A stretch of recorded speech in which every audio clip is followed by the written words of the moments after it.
Hey, welcome back everybody. Let's put these fork legs together. First thing you're going to do is grab your fork slider, should be all clean and shiny.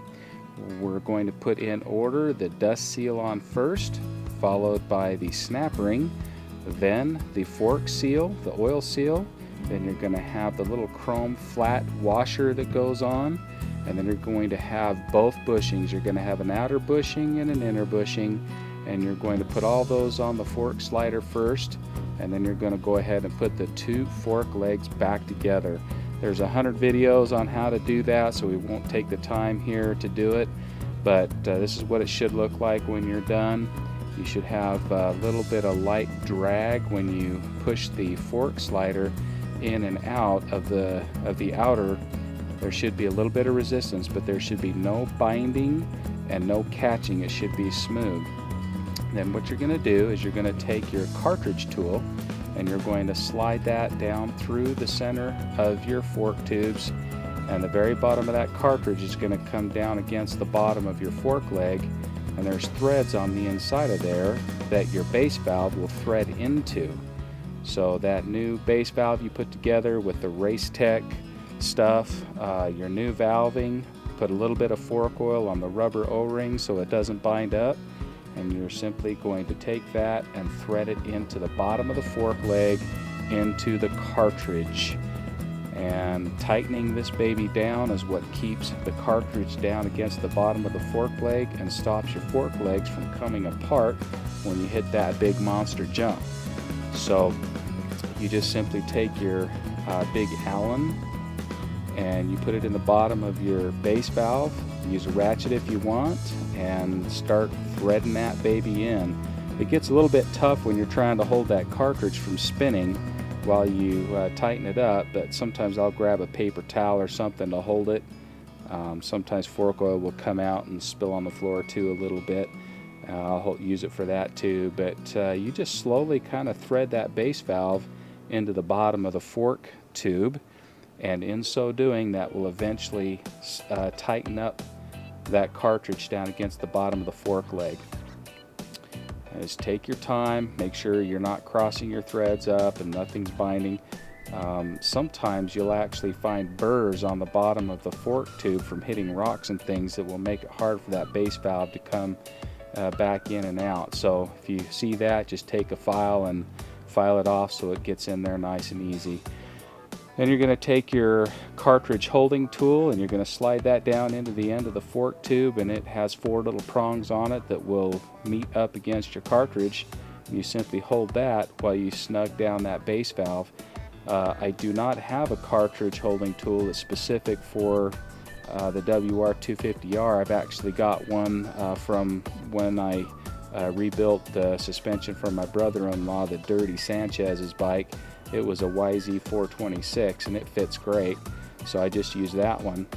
Anyway, you take a screwdriver and put it in the end of a hole on that cartridge holding tool, and use your gut, whatever you need to hold the fork tube, and simply tighten down the base valve. And there is a torque specification, but if you just do a moderately strong tightening, that works good. I've never had any trouble with it. Some people reef it down really hard and then it's a nightmare getting it off. So I like to service my forks every couple years, so I try not to do it so tight that it makes it a nightmare to get them apart again. Next thing you're going to do is you're going to use your spring guide. Install that next. It'll be shaped like an arrow. Oops, dropped it. And you'll put the tapered edges down first, and then you're going to have a nut that threads onto the rebound rod, and you'll simply do that hand tight for now. Then don't forget this little guy. It's the Rebound adjustment rod. That's what goes underneath the Rebound clicker settings and pushes down to open up the valving for your Rebound. So make sure you don't forget that. Once you get that inside there, and then what you're going to do is you're going to start bleeding it.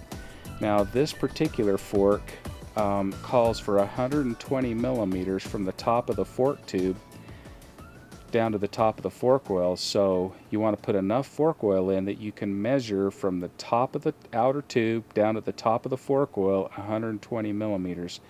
Now, there will be air in this system, so what you want to do is make sure and bleed out any air, and you'll hear it. You basically add some fork oil, and then you take that rebound rod and you basically stroke it. And you go up and down and you hear air coming out, and it will suck oil in. You'll have to keep adding fork oil just like if you were bleeding brakes, and you keep pumping that thing until all the little air bubbles are out. And that's how you assure that you get the proper fork oil height. And you can see now that it's starting to provide resistance through the full range, and that's how you know you're getting all the air out of it. And you can look down in there and you can see the little air bubbles too. So I do have a special tool to measure this. It's a fork oil level tool, but frankly it's kind of a pain in the butt. So as long as the length is one that I can reach with my dial indicators, I'll actually just set the height on my dial indicator, and the little pin that comes out of the end that you can see, I'll just simply look down inside the fork tube and watch when that hits the fork oil, and keep pulling oil out or putting it in until I get the right height. Now, the interesting thing about this is if I add fork oil so that the measurement is 110 millimeters down from the top, effectively adding 10 more millimeters of fork oil, that will help bottoming resistance. So what it can do though is it can make the forks a little bit more harsh. So you want to be a little careful in terms of how much you add. But let's say you build the suspension, it's great, you love it, but it still bottoms out just a little bit now and then. You can simply add 10 more cc's, or excuse me, 10 okay, now I've got to clear this up. You can add a little bit of fork oil till you measure from the top down 110 millimeters. That adds 10 more millimeters of fork oil, which will help the bottoming resistance. So right now we basically got 120 millimeters of distance between the top of the fork tube and the fork oil, so it's ready to go. Now the next thing we're going to do is install our fancy springs. These springs are a heavier weight that we added for minute stop. I can't remember exactly what it was now. They might be 0.53 kilogram millimeter springs if I remember right. It might have been 0.51, but we'll put all the specs in a final video at some point and tell you. But they're definitely much heavier than the stock springs. They bottomed out very easy. And so you just simply take that fork spring, slide it down in there, make sure it doesn't bind up with anything, check it, and once you check and make sure it slides in there good and easy, the easiest thing to do is pull that rebound rod all the way up and then quickly drop the spring into position, and then bind up that rebound rod by putting a little bend on the spring. If you don't do that, that rebound rod will slide all the way back down in there and you're fishing it out again. And you'll see I use a little screwdriver to kind of pull the spring down and lift the rod up, the rebound rod up, so that I can get the top cap back on. That's threaded. Don't forget the little metal ring that goes between the spring and your top cap. That keeps that soft aluminum on the top cap from getting all marred up from the spring pounding against it. And you'll see I've got them together right now so you can't really see it, but then you just simply take that top cap and thread it right onto the rebound rod, and that holds the spring and everything in place while you're threading that back down. Super easy. And then what you have to do in order to keep that rebound rod from coming loose, there's that nut, as you recall, that we hand tightened on top of the spring guide. You actually tighten the top cap all the way down, and then you simply back that nut backwards up against the top cap and you tighten them together. You'll see taking a couple wrenches, and you just simply tighten those together, That keeps them from coming apart. I have seen forks where the Rebound rod came out because they didn't get that lock nut down. And then you simply just thread the top cap into the outer fork tube, and you can only get it pretty tight. This way you'll have to tighten them all the way once you get them clamped into the fork tubes, or excuse me, the triple trees again. But there you go. That's what it looks like. That's the rebuilt fork leg. It's got all new parts inside, new valving, new Race Tech piston, base valve on the bottom with compression adjusters, and the clicker on the top is the Rebound adjuster. So now what we need to do is install some basic, or basically do some basic clicker settings.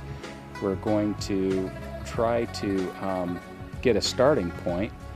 So the top cap here is the Rebound, and what we're going to start with is 14 clicks out. And you always start by turning the clicker all the way down to the bottom. That's the starting point.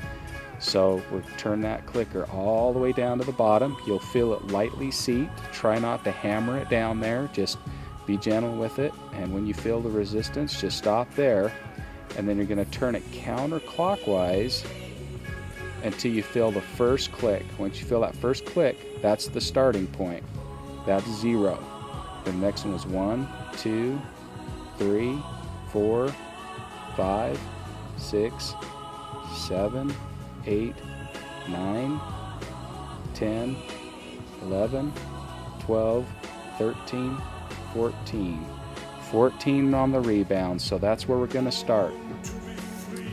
Now on the compression, where we're going to start is 10 clicks out. We don't like tipping the fork leg upside down because then all your fork oil ends up going down between the outer tube and the inner tube. So I always like to start by keeping them upright, and then you're going to do the same thing. You're going to turn that compression adjuster clockwise all the way in till you feel a light bottoming out. Once you feel that, you're going to go counterclockwise until you feel the first click. Once it goes in that first click, that is 0 position. Then you're going to start clicking counterclockwise until you get to the number that you want. Right now I'm at 7, 8, 9, and 10. So now we've got 10 out. Once you're done, you want to take that fork leg and push it up and down, or excuse me, just basically push it down. Release it quickly, make sure there is some rebound control and that there's some compression control. Vary your speed, slow and fast, and make sure that it just feels right and it doesn't do any weird stuff on you. So that's basically a starting point. Now we want to cover up that compression adjuster by taking the little Rebound plug, the compression adjuster plug, and you want to shove that thing down in there so that it doesn't come out when you hit your first bump. Use the screwdriver and just kind of shove it down in there really good so it's bottomed out all the way. That keeps that adjuster clean, keeps the dirt, the grime, the water, and all that stuff out that can mess it up. So there you go, one fork leg done, one to go. So here we go, boys and girls. The bike is back together, both fork legs are done and complete. We have set the Rebound at 14 out, the compression at 10 out. We've got new gold valves, new valving, and we set this up to be soft initially but have some resistance to bottoming out for trail riding and desert riding. We increased the low speed compression shimming to make it firm for hitting faces of jumps and not wallowing around in the sand, and some good bottoming resistance without losing our plush in the snow. So we also left the fork tubes coming out the top of the triple clamps the way it was set up with minute stop before. Part of that is he likes the height of the bike, and so we tried to set that up the way he likes it.